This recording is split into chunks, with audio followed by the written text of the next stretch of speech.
నమస్తే, welcome to సర్కార్ TV. నేను మీ మధు.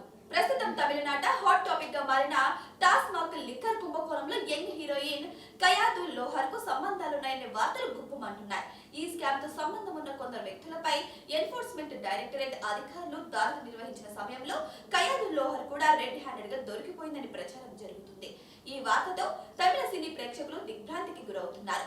విశ్వసనీయ వర్గాల సమాచారం ప్రకారం టాస్మాక్ కుంభకోణంలో భాగస్వాములైన వ్యక్తులు నిర్వహించిన నైట్ పార్టీలకు హాజరైనందుకు కయాదు లోహర్ కు సుమారు 35 లక్షల రూపాయలు ముట్టాయని తెలిపారు. ఈ ఆరోపణలు నిజమైతే ఆమె కెరీర్ పై తీవ్ర ప్రభావం చూపే అవకాశం ఉంది. డ్రాగన్ సినిమాతో వచ్చిన క్రేజ్ తో తెలుగు, తమిళ భాషలో వరుస అవకాశాలు దక్కించుకున్న కయాదు ఇప్పటికే తమిళంలో యంగ్ హీరోల అథర్వ, జీవి, ప్రకాష్ చిత్రాలతో పాటు శింభు సరసన కూడా ఒక సినిమాలో నటించే అవకాశం కూడా దక్కించుకుందని సమాచారం. కేవలం 2 నెలల వ్యవధిలోనే గత 4 ఏళ్లలో చేసిన సినిమాల సంఖ్యను అధిగమించేంత బిజీగా మారిన సమయంలో ఇలాంటి ఆరోపణలు రావడం గమనార్హం. ఈ వార్తలపై సోషల్ మీడియాలో నెటిజన్లు భిన్నాభిప్రాయాలు వ్యక్తం చేస్తున్నారు. ఇది చాలా షాకింగ్ గా ఉంది.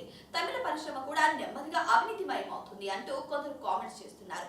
అయితే ఈ ఆరోపణలపై కయాదు లోహర్ వైపు నుంచి గానీ, అధికారిక వర్గాల నుంచి గానీ ఎలాంటి స్పందన రాలేదు. ఈ వార్తలు నిజాలు ఇంకా తేలాల్సి ఉంది. మరి వేచి చూడాల్సిందే ఇందులో నిజమెంతుందా అని తెలియాలంటే.